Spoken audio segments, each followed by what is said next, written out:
Le grand monarque, le Messie de la fin des temps. L'humanité est arrivée au bout d'un cycle pour son évolution, sa rédemption, c'est-à-dire son retour à son essence originelle, divine. Elle qui a chuté tant de fois se relève, car elle ne veut plus vivre esclave de ses chaînes, esclave d'entités malveillantes qui ont su en profiter pour la maintenir dans l'oubli de sa divinité, dans l'oubli de sa filiature céleste. Elle s'est réveillée, consciente des limitations et des barrières qu'elle a érigées sans le savoir contre son propre bonheur et contre sa propre survie.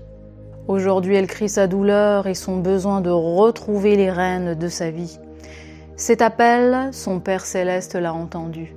Cet appel, bien que très timide encore, est monté aux instances supérieures célestes. Cet appel a réveillé une force latente, presque oubliée. L'énergie du grand monarque, l'énergie messianique du grand monarque.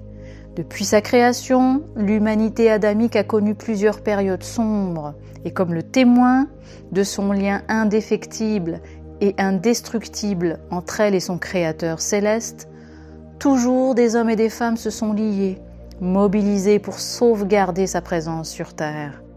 Toujours la flamme divine a subsisté sur Terre et parfois dans un seul être, un seul homme. Toujours l'humanité depuis sa création a été sauvée d'elle-même et de ses prédateurs par ce cri intérieur entendu grâce à sa filiation divine, par la miséricorde céleste, l'amour indestructible de son Créateur.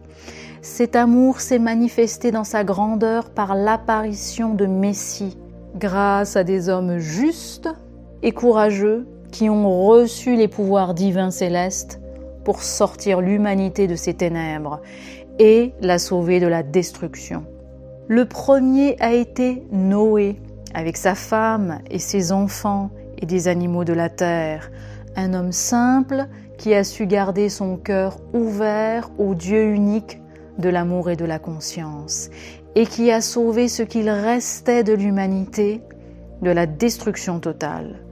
Le deuxième a été Moïse, là encore pour sauver le peuple hébreu cette fois-ci, tombé en esclavage.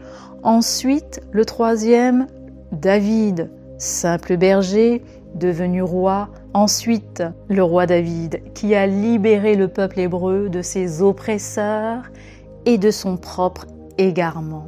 Le quatrième fut Bouddha, simple homme également, qui a retrouvé son lien divin en s'insurgeant de la souffrance et de la misère du monde, jusqu'à l'arrivée de Jésus, le cinquième Messie, mais qui lui n'était pas comme les précédents, car il a été dès le départ l'incarnation du divin pur dans l'humain, déjà par sa conception elle-même avec une mère humaine, mais comme Père, le Père céleste directement. Jésus, le Christ, a été l'incarnation de Dieu, du divin pur dans un corps d'homme. Il est appelé le Rédempteur, le Sauveur de l'humanité tout entière. Il a été le cinquième Messie, mais aussi l'incarnation de Dieu sur terre, jusqu'à nos jours, prophétisé par Jésus-Christ lui-même, les temps de la fin, qui sans sauveur seraient les derniers jours que l'humanité vivrait sur la terre. Sans sauveur physique, l'humanité serait vouée à la destruction, car son éveil tardif ne lui permettrait pas de survivre. Ce sauveur physique est le grand monarque, Messie de la fin des temps. L'humanité a connu ainsi l'avènement de 5 Messies par le passé, en comptant Jésus-Christ, l'incarnation pure du divin sur la terre, et le grand monarque est le 6e Messie, un collectif d'humains qui va recevoir les pouvoirs divins célestes pour chasser les destructeurs du monde et de l'humanité et rétablir l'autorité céleste sur terre et la sauver de la destruction nucléaire qui la menace actuellement. Ce 6e Messie, le grand monarque, n'est pas le Christ, mais le représente par sa filiation. Il est appelé de différentes manières selon les peuples qui l'attendent. Mashiach pour les Juifs, Mahdi pour les musulmans, Kalki pour les hindous, Maitreya pour les bouddhistes, Pahana pour les hopis, etc., etc. Il vient rétablir l'ordre divin sur terre, la conscience et la justice, investis par les pouvoirs de Dieu, du Père céleste, dans une humanité au bord de la destruction totale, qui appelle et crie sa douleur et sa délivrance. Il serait ainsi la réincarnation de l'énergie de Moïse, venant avec son bâton ouvrir la voie de Dieu pour établir son trône depuis la France, en établissant un nouveau roi qui représenterait son pouvoir exécutif et un nouveau pape pour son pouvoir spirituel par un peuple qui a retrouvé sa filiation divine d'amour et de conscience avec lui.